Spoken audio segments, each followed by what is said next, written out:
Serie de predicaciones del libro de Nehemías. Buenos días a todos.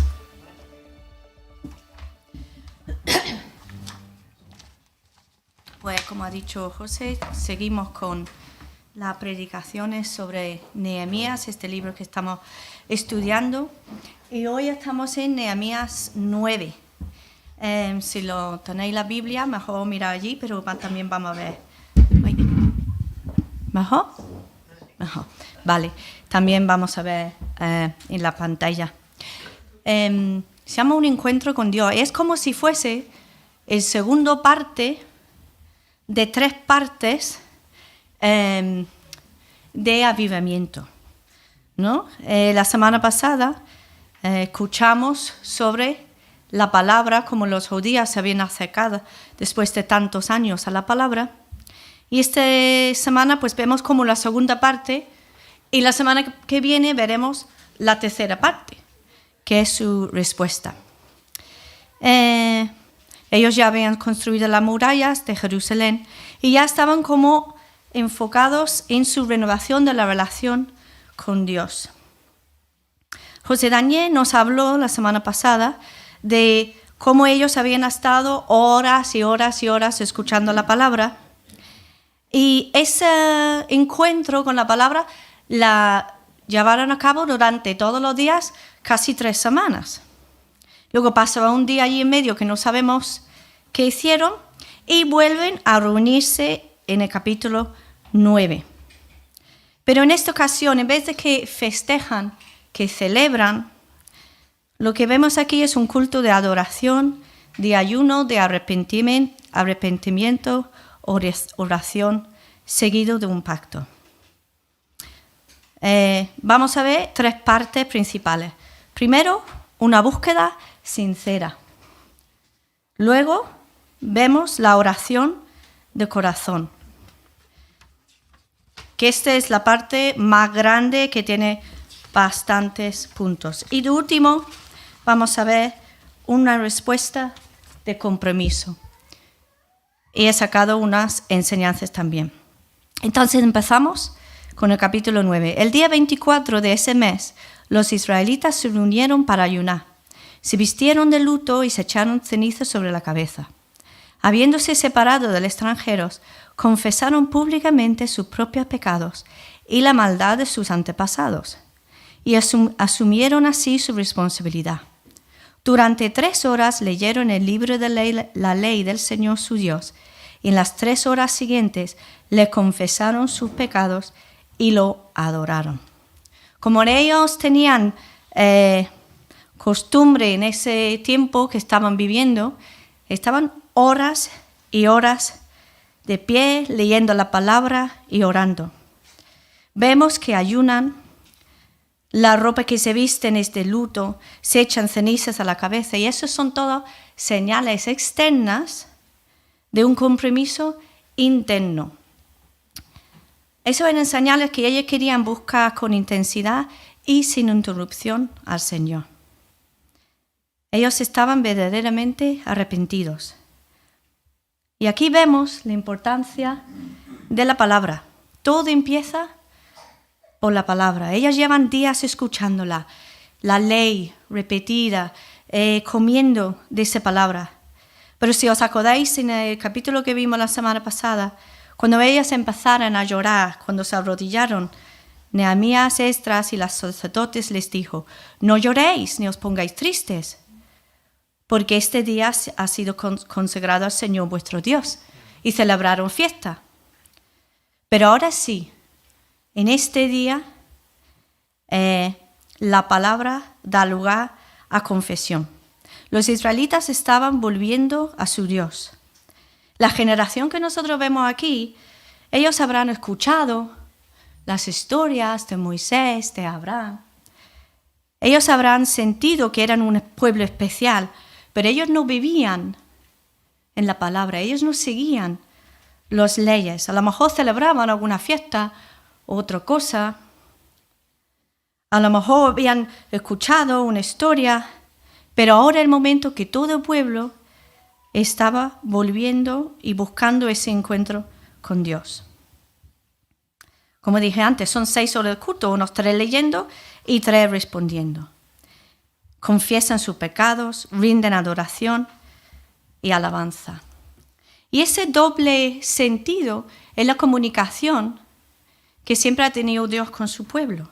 Dios los habla por su palabra y nosotros respondemos en oración. Si nosotros no practicamos esas 2 cosas, leer la palabra y luego orar y leer, orar, esa comunicación, no puede haber crecimiento espiritual en nuestra vida. Si no practicamos esto en nuestra vida, en nuestra casa, también como iglesia, no vamos a crecer, no va a haber cambio, porque no va a haber ese arrepentimiento genuino. Ellos no eran como nosotros, ellos tenían que leer la palabra escuchando. Había poco, los levitas tenían que leerlo y el pueblo escuchaba. Nosotros tenemos esto en nuestra casa y más de una versión. Nosotros tenemos un privilegio enorme, que cada uno, además, todos sabemos leer, podemos coger la palabra, lo podemos escuchar por audio. Tenemos un privilegio enorme. Y la oración que los israelitas van a hacer pone de relieve el radical impacto que la palabra ha hecho en su vida. Nosotros vimos la semana pasada que la palabra nos habla de cómo es Dios, de cómo somos nosotros. Nos hablan del corazón, nos quebranta el corazón, nos enfrenta con nuestro pecado, pero también nos restaura. Y el pueblo ahora se pone a orar. Es la oración más larga que se encuentra en la Biblia. A mí me encantaría mirarlo todo, pero es tan larga que no vamos, casi lo hice. Si queréis que estamos aquí 3 horas, nos ponemos versículo por versículo, pero no lo vamos a hacer. Es una oración preciosa, es sincera, es poderosa. Sale de un pueblo derrotado, pero de un pueblo que tiene un arrepentimiento sincero y una confianza real en Dios. La oración que vamos a ver pone en verdad lo que leemos en 2 Corintios 7:10. La tristeza que proviene de Dios produce el arrepentimiento que lleva a la salvación. La tristeza que proviene de Dios produce el arrepentimiento que lleva a la salvación. Ellos empiezan adorando a Dios, como vemos muchas veces en el pueblo de Israel. Si vosotros cogéis las oraciones del pueblo judío, son maravillosas. Empiezan siempre adorando, siempre poniendo a Dios en el sitio que tiene Él. Y luego hablan históricamente, siempre cuentan, si lo veis, cuentan lo que ha hecho Dios en su pueblo, cuentan la historia de Dios con el pueblo de Israel. Y la vais a ver en casi todas las oraciones que hace los judíos. Dios era su forma de orar. Y yo me pregunto si nosotros siempre empezamos nuestras oraciones con adoración, poniendo a Dios en su sitio y nosotros en el nuestro. Porque es allí donde realmente encontramos con Dios. ¿Os acordáis cuando Isaías adoraba a Dios, cuando vio y cómo se quedó? Se vio quién era realmente Él. Y cuando Job hablaba con Dios, se enfadaba, decía de todo, y Dios se revelaba a él. Job luego dijo: con oídos te he conocido, pero realmente no la había conocido. Los israelitas siempre oraban históricamente, o casi siempre oraban históricamente, porque ellos sabían que era un pueblo especial que no había surgido de un pasado sin memoria. Ellos tenían un propósito definido. Ellos habían tenido una historia con intervención divina. Ellos consideran que Dios, quien se había revelado en el pasado, estaba también igual de activo con ellos en este momento que están orando. Y empiezan. versículo 5. Vamos, bendecid al Señor vuestro Dios desde ahora y para siempre. Bendito sea, Señor, sea exaltado tu glorioso nombre, que está por encima de toda bendición y alabanza. Y enseguida van contando lo que Dios ha hecho con su pueblo, el pacto, la creación, el pacto con Abraham, la salida de Egipto, Moisés, las leyes, los mandamientos. Nosotros lo vamos a coger a partir del versículo 15, que ellos están en el desierto. Y dice, saciaste su nombre con pan del cielo, calmaste su sed con agua de la roca. Les diste posesión de la tierra que bajo juramento les habías prometido. Pero ellos y nuestros padres fueron altivos. No quisieron obedecer tus mandamientos. Se negaron a escucharte.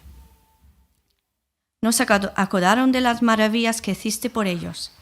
Fue tanto su terquedad y rebeldía que hasta se nombraron un jefe para que los hiciera volver a la esclavitud de Egipto. Así a todo el pueblo. Versículo 26.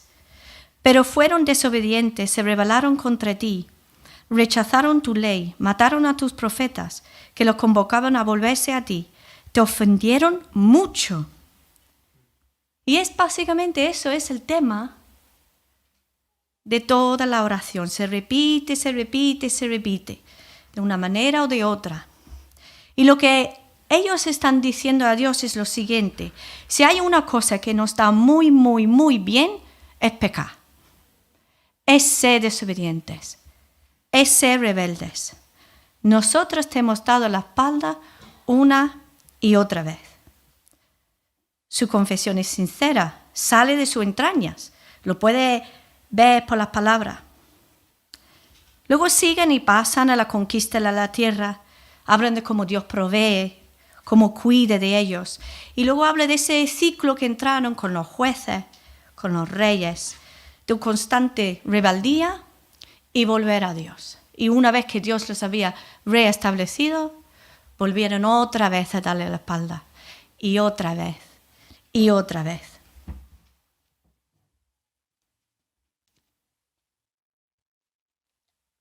Lo que pasa es que nosotros no podemos mirar desde aquí esta oración y decir nada.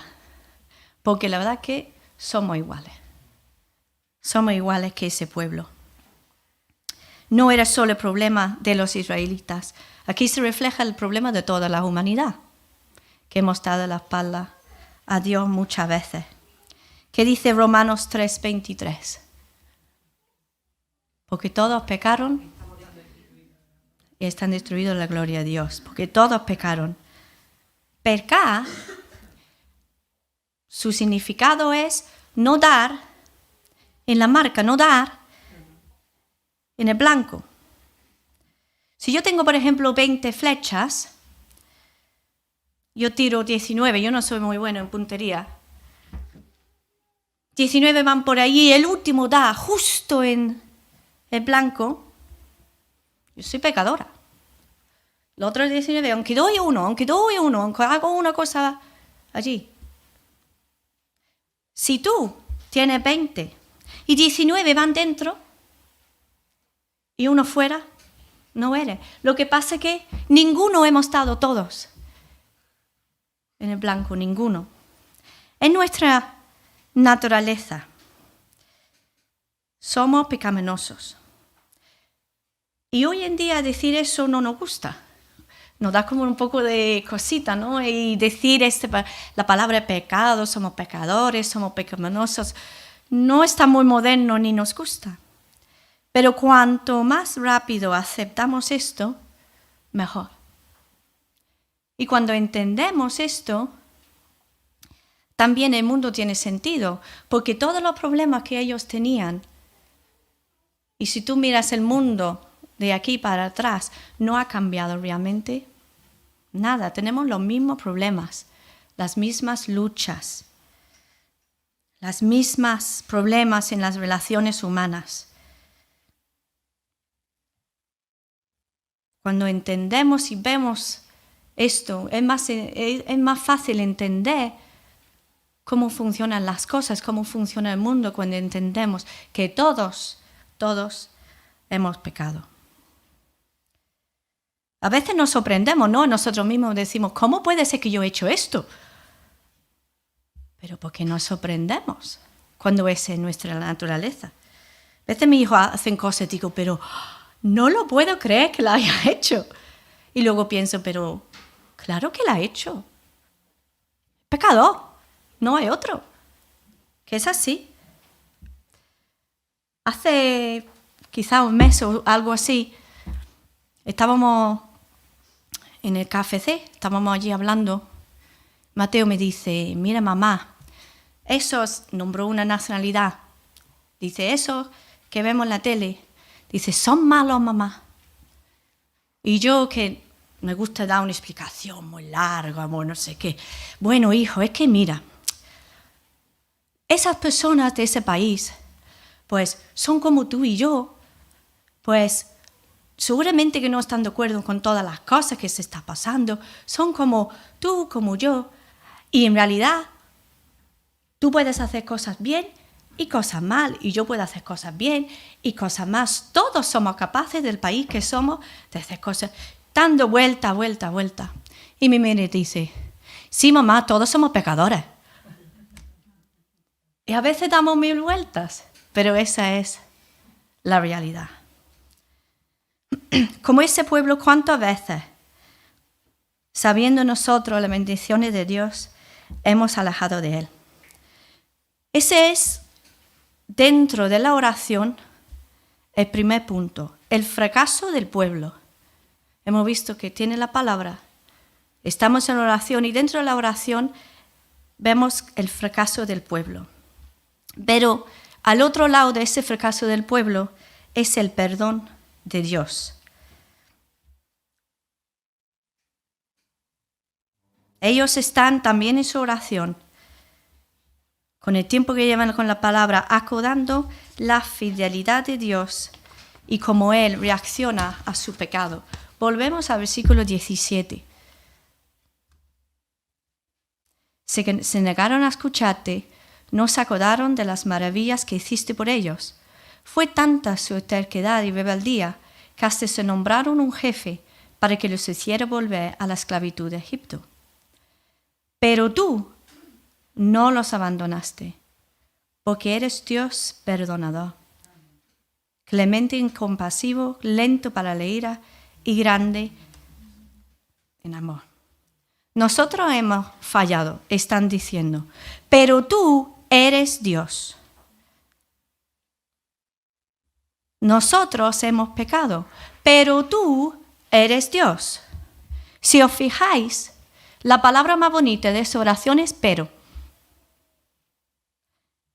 Ellos dicen, nosotros hemos hecho eso, nosotros hemos rebelde, pero tú no los abandonaste. Y si vamos a mirar un poquito, mira, el versículo 25, yo lo leo. Al final, comieron y se hartaron y engordaron, disfrutaron de tu gran bondad.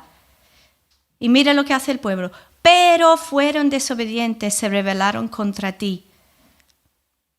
Rechazaron tu ley, mataron a tus profetas. En el 27 dice que el Señor en tiempo de angustia clamaron a ti y desde el cielo lo escuchaste. Por tu inmensa compasión les enviaste salvadores. El 28, pero en cuanto eran liberados, volvían a hacer lo que te ofende.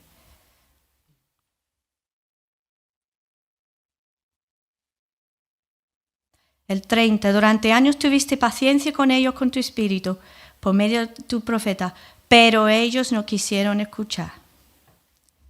31, sin embargo, pero, es tal tu compasión que no los destruiste ni abandonaste, porque eres Dios clemente y compasivo. ¿Hacemos lo que hacemos? Dios. Nosotros pecamos, pero Dios perdona. Nosotros apartamos, pero Dios no nos abandona. Nosotros somos infieles, pero Dios es fiel. Dios era más grande que el fracaso de los judíos y es más grande que nuestro fracaso. Incluso Él había anticipado el fracaso que iban a tener. No vamos a mirarlo en la Biblia, pero si miráis al final de Deuteronomio, en los capítulos 28, 29 y 30, él deja a Moisés como unos leyes, unos mandamientos para decir al pueblo, mira, si vivís así, hay unas bendiciones. Si vivís así, os va a ir mal la cosa. Esas son las consecuencias, la bendición y las consecuencias. De obedecer o de no obedecer la manera de vivir. Y él dice, cuando está hablando, que fíjate que hay más consecuencias, porque él sabía lo que iba a hacer el pueblo.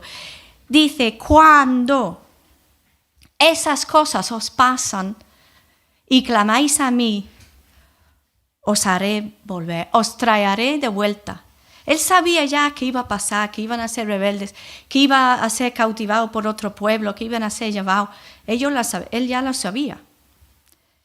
Dice, pero yo os lo devuelvo a ver. Él sabe cómo no somos nosotros. Él no se sorprende. Yo he dicho antes que a veces nos sorprendemos con nuestro pecado. Dios no está en el cielo jamás a hacer así. ¡Oh! Mira lo que ha hecho. No, Él sabe lo que hacemos. Nos conoce, como dice el Salmo 103. Él sabe que somos polvo. Conoce nuestra situación. Dios está preparado para ello y Él sabe que nuestra necesidad es de ser perdonados. ¿Por qué pensáis que en la cruz Jesús dijo, Padre, perdónalos? Podría haber dicho muchas otras cosas. Pero dijo eso porque Él sabía que nuestra mayor necesidad era el perdón. El Señor perdona cuando confesamos nuestros pecados. Confesar quita nuestra carga. ¿A qué habéis sentido alguna vez cuando habéis pensado, hecho, dicho algo mal y vais y se lo contáis a alguien? Un alivio. Te quita el alivio cuando hemos dicho lo que hemos hecho. Pero cuando confesamos a Dios, Él también puede hacer algo. Él puede perdonarnos y puede limpiarnos. ¿Qué dice primero de Juan? Si confesamos nuestros pecados, Dios, que es fiel y justo, nos lo perdonará y nos limpiará de toda maldad. Confesar es más que admitir, es más que decir, mira que fui yo, vale, yo lo hice. Significa decir las mismas cosas sobre mi pecado que Dios dice.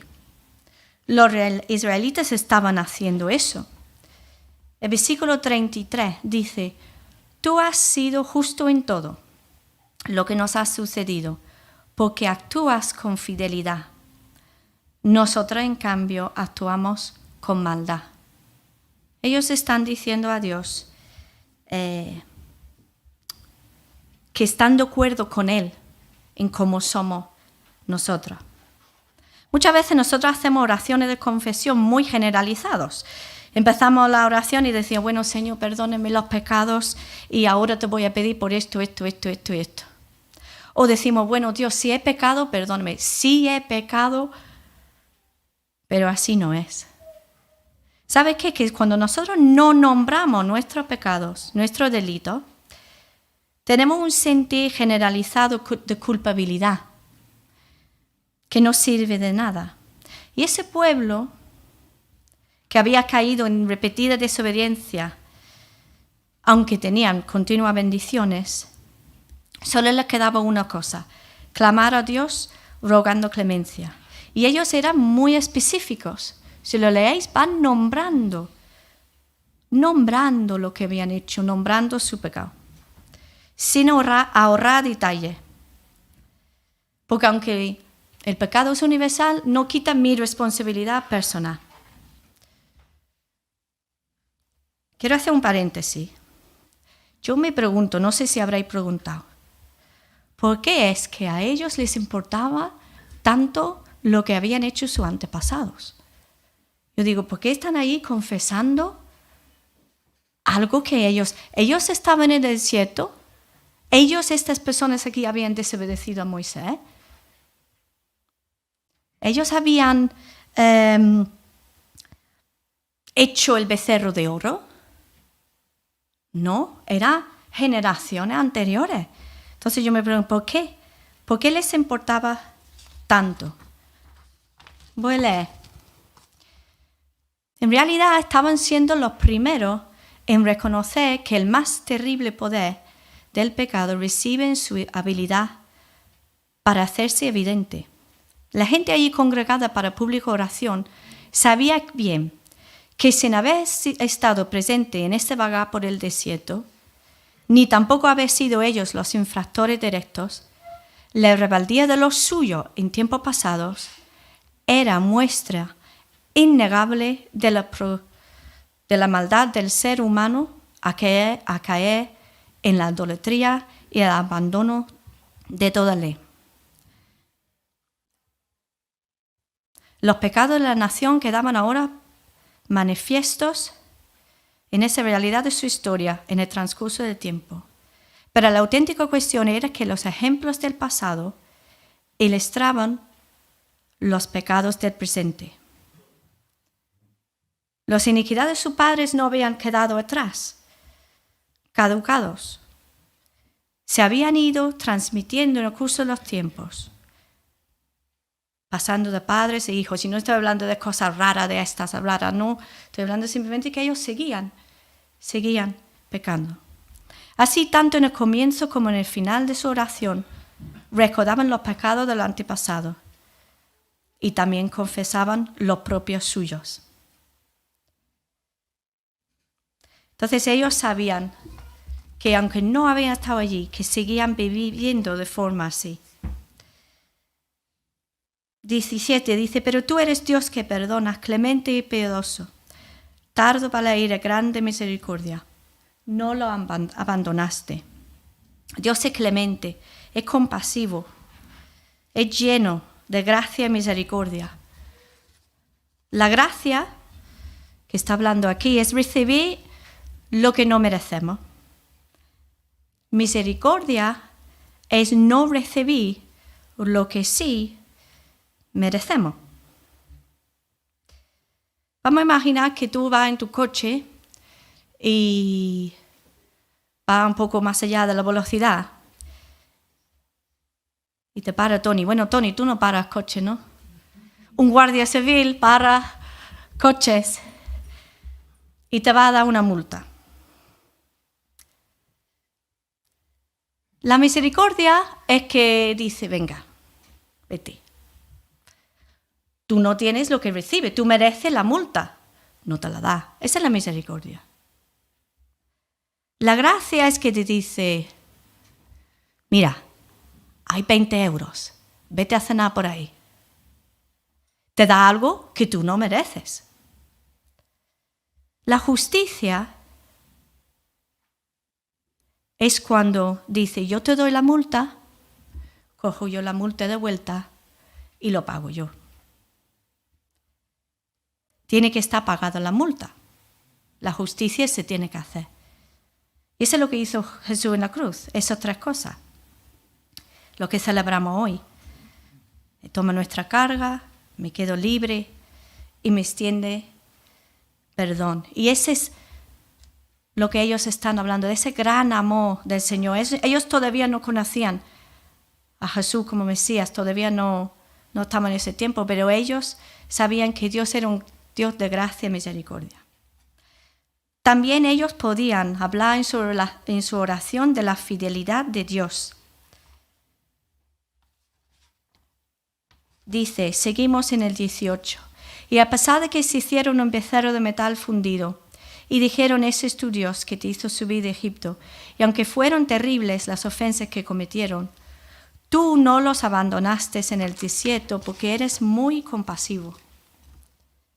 Jamás se apartó de ellos la columna de nube que los guiaba de día por el camino, ni dejó de alumbrarlos la columna de fuego que de noche les mostraba por dónde ir. Versículo 20. Con tu buen espíritu le diste entendimiento. No les quitaste tu maná de la boca. Le diste agua para calmar su sed. 40 años los sustentaste en el desierto. Nada les faltó. No se gastaron sus vestidos ni se les hincharon sus pies. 30. Durante años tuviste paciencia con ellos. Con tu espíritu los amonestaste por medio de tus profetas. Pero ellos no quisieron escuchar. Por eso los dejaste caer en manos de los pueblos de esa tierra. Sin embargo, es tal tu compasión que no los destruiste ni abandonaste, porque eres Dios clemente y compasivo. Dios es fiel. Tiene una fidelidad con nosotros enorme. No los dejó a su pueblo en ningún momento. Él dejó que el pueblo sufriera las consecuencias de su pecado. Él dejó que fueran llevados al cautiverio, pero no los abandonó nunca. Él tiene una paciencia con nosotros inexplicable. Tiene un amor imparable, inagotable, que está ahí detrás. Venga, allí, que no nos deja nunca. Nosotros podemos decir, mire, yo estoy buscando a Dios, pero eso no es así. Es Dios que siempre está allí, siempre está dispuesto, siempre quiere ser conocido. Él está esperándonos pacientemente. Me acuerda eso un poco como del hijo pródigo, ¿no? El hijo va por ahí, pero el padre está allí esperando con los brazos abiertos a que vuelva el hijo. Y eso es porque el amor de Dios no es como el amor humano. El amor de Dios no depende de nosotros, no depende de lo que Él mira, depende de Él. Un poco como el sol está allí porque está allí. Tú puedes ponerte en la sombra, pero el sol está allí. Y Dios lo mismo. En Judas 1, voy a buscarlo un momento.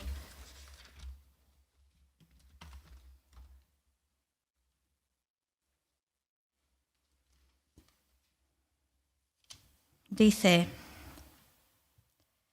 vosotros en cambio, querido hermano, manteneros en el amor de Dios. Que seguimos en ese amor. Seguimos no quiere decir que vivimos en amor, quiere decir que seguimos donde Dios puede amarnos, donde Dios puede ser fiel con nosotros, donde Dios puede perdonarnos. Entonces hemos visto que el pueblo había fracasado, pero Dios es fiel para perdonar. Y Dios es fiel con su pueblo. Tiene una fidelidad con ellos y con nosotros enorme. Y ya cuando llegando al final de la oración, da un giro. Ya no habla de la historia, habla de la situación que están ahora.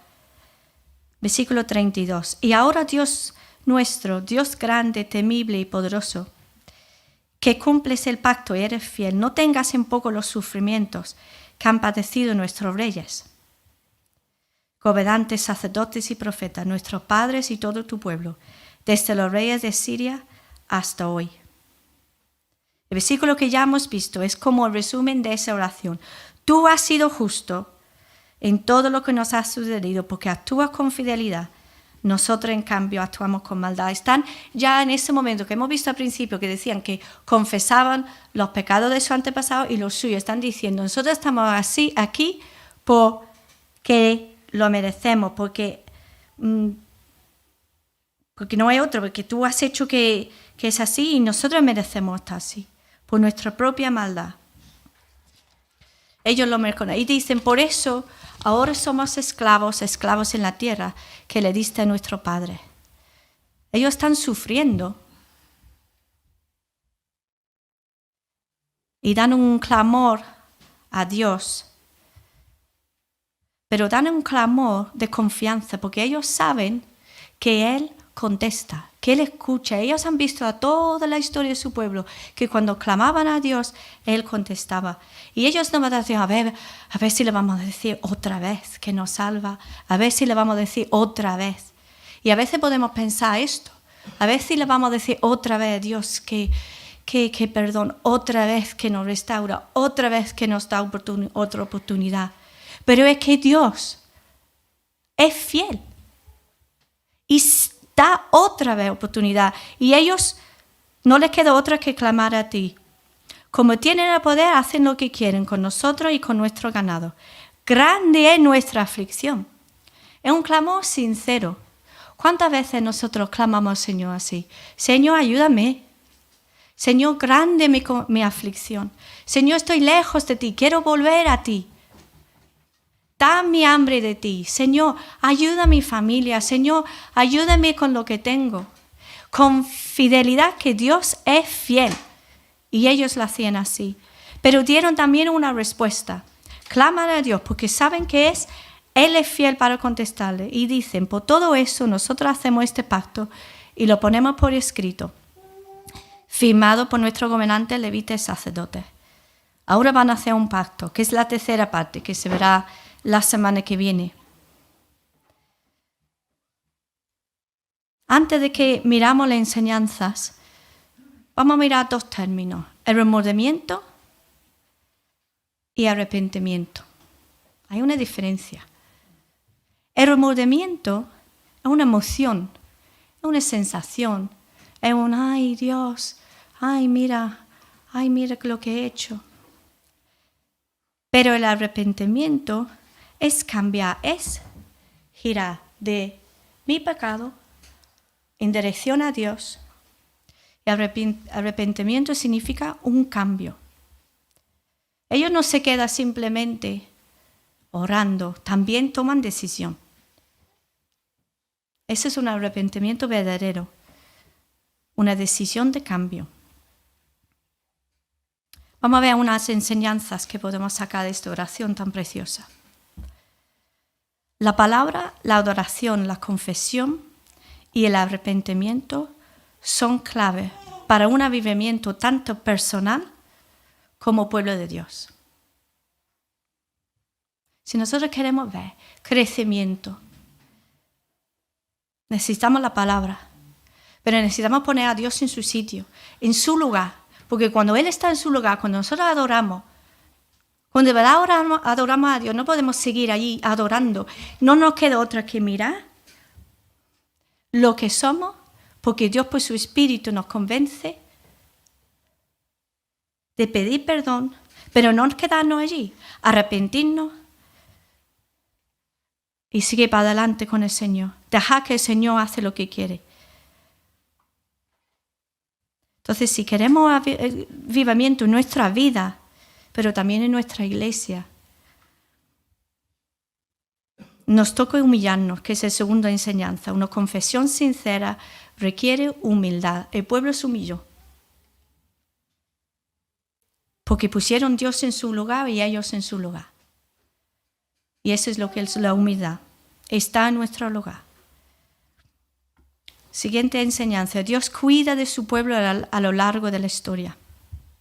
Nosotros debemos reflexionar y recordar lo que Él ha hecho a lo largo de nuestra vida. Hay personas que escriben diarios. Yo voy por etapas, algunas veces sí, otras no. Pero es bueno. Mira para atrás, ve lo que Dios ha hecho. Mira lo que ha hecho con este pueblo que somos suyos. Tantas cosas, tanta fidelidad cuando lo miramos. Debemos reflexionar y recordar. Cuarta, Dios no se aparta de nosotros, más bien nosotros nos apartamos de Él.